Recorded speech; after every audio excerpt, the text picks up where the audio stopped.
Hall of Fame center Kevin Mawai, soon-to-be Hall of Famer Nick Mangold, and Pro Bowl center Joe Fields, all three of these centers combined for 32 seasons played for the New York Jets. So the question I think bears asking, should the New York Jets consider selecting Tyler Linderbaum of Iowa in the first round of the 2022 NFL Draft? Let's go ahead and get after it.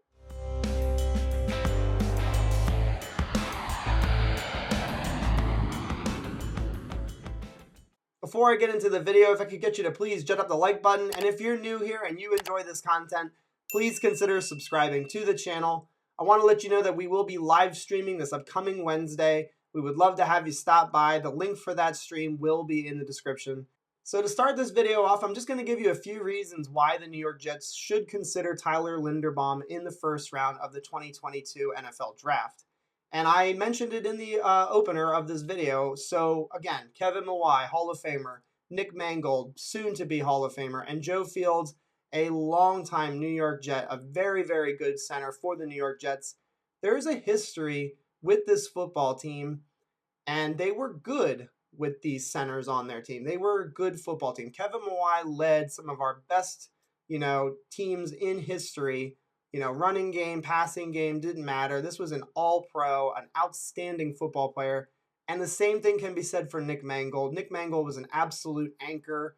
He was cerebral. He helped Mark Sanchez. He helped our running game to be one of the most dominant in the NFL during his time with the Jets. So when you talk about Linderbaum and the idea of him being a New York Jet, it fits really, really nicely with the New York Jets and the history that we have. Another reason why we should be considering him is he is not a fluky player. This is a guy that has been doing his work in college football for the last couple of years now. He is the Remington Award winner of the 2021 season, which is the award given to the top center in all of college football. He was a finalist in 2020. So again, proven commodity here. And again, you're not going to read a scout's, profile or write-up of Tyler Linderbaum. You're not going to see a scout say that this game of his does not translate to the NFL. The full expectation is that this is going to be a guy that you draft, you plug in day one, he's your day one starter at center for the next 10 plus years, and you just forget about the center position because he brings all of the things that you need, and I'm going to get into those right now. Strong hands, really, really good technique and fundamentals on the football field. He has a background in wrestling, and I actually believe that it really, really benefits him on the football field. This is one physical dude. He will put you on your back, even though he's only 6'3" and 290 pounds.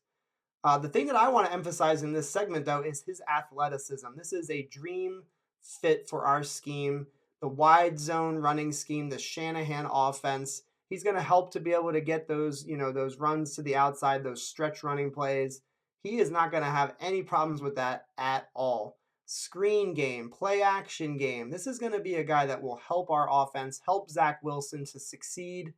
And he's very cerebral on the football field. He does not lack in any way in that regard. So he's going to be able to help identify the blitzes and get this offense playing at a very, very high level.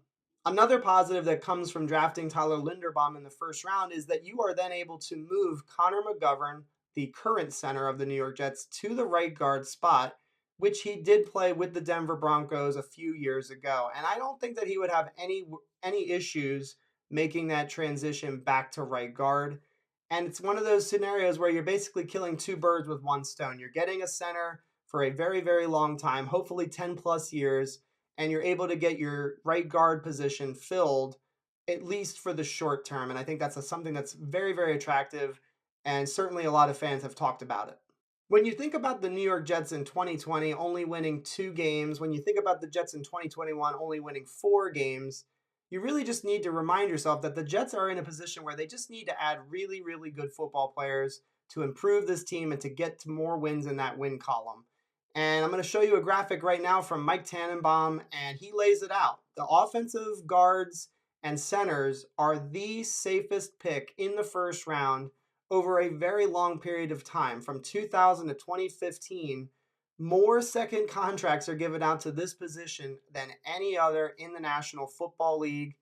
although the sample size is a little bit small, the likelihood that we would hit on this pick is very, very high. And again, I think that that's something that all Jets fans could get behind. Okay, I've been Mr. Positivity for long enough, so let me give you a few reasons why the New York Jets may not select Tyler Linderbaum in the first round. And I think the first reason is pretty clear and cut. The Jets just have simply a lot of needs on this football team. Offensive tackle is something that we may need in the NFL draft. Wide receiver, we need weapons for Zach Wilson. That could be a big time need in the first round that we fill. You look at the edge position, we may end up drafting an edge in early in this NFL draft. Linebacker is yet another position. I know a lot of people like Kyle Hamilton at 4 or even at 10. That could be a position of need that the Jets decide to fill. Cornerback. I'm not necessarily for a cornerback or any of the positions that I just listed, but you get my drift. There's a lot of needs. And so Joe Douglas may just say to himself, you know what? Tyler Linderbaum would be a fantastic fit on this team. He'd be a great center, but I just have a lot of things I'm dealing with right now, and I need to go ahead and fill some of those other needs up. Another thing that I thought about, and I did send a tweet out about it yesterday, and people did not like my tweet at all, which is fine, no big deal. But basically, I pointed out Joe Douglas's track record of drafting and signing free agents that offer positional flexibility on the O line.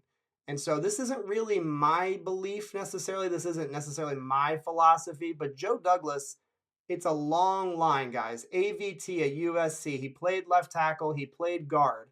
Becton, he played left tackle and right tackle at Louisville.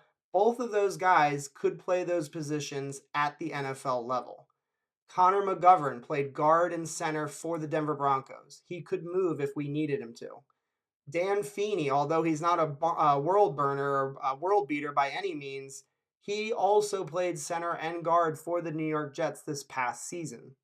So again, is this my philosophy? Is this something that I think is super important? No, not necessarily.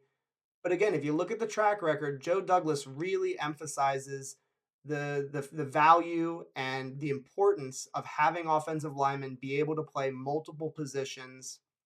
And again, this graphic that I'm going to put on the screen for you is from a scout from NFL Draft Network, and he seems to suggest that Tyler Linderbaum may be, only able to play center at the NFL level. Could he have played guard at the college level? For sure. I think that's fair to say. Could he add more weight at the NFL level, get into that 310 pound, weight frame? I think that's absolutely doable. And I think that if he were able to do that, he could very well end up being able to play guard at the NFL level. But there are multiple scouts out there that seem to think he may be exclusively a center at the NFL level. So perhaps the Jets and Joe Douglas look at that and they just say, it'd be really, really nice to get a center like Tyler. But perhaps because he doesn't offer the flexibility, perhaps they just say to themselves, we'll have to pass on Tyler. The final reason that the Jets might not select Tyler Linderbaum in round 1 is simply due to draft positioning. So the New York Jets hold the 4th overall draft pick. I don't think there's any doubt in my mind. The New York Jets are not going to select Tyler Linderbaum 4th overall. I think that's a big time reach. Positional value, I think, does exist, and I think that that's just too high. I think that the conversation is fair to have at number 10. I think that some people are very adamant that they should not hesitate, that if he's there and available, you go ahead at 10 and you select him. I personally wouldn't do that, and I think that's going to make some people upset. If it does, let me know in the comments why you disagree. Uh, but there's just a lot of history in the NFL, and teams typically do not draft centers no matter how good they are inside the top 10.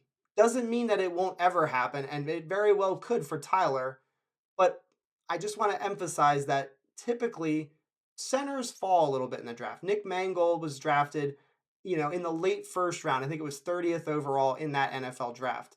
Kevin Mawai, Hall of Famer, we signed him in free agency. We were able to get him just from the free agent market. Creed Humphrey was a very, very popular name around draft time last season, and he was an absolute beast in 2021. So there's no knocks coming from me about Creed Humphrey. But the guy did slip. He was, a lot of Jets fans said, let's take him at 23 overall. And, he fell almost to the third round. He slipped all the way to the end of the second round. Is that going to happen with Tyler Linderbaum? I don't think it will. I think that Linderbaum will be a first round pick.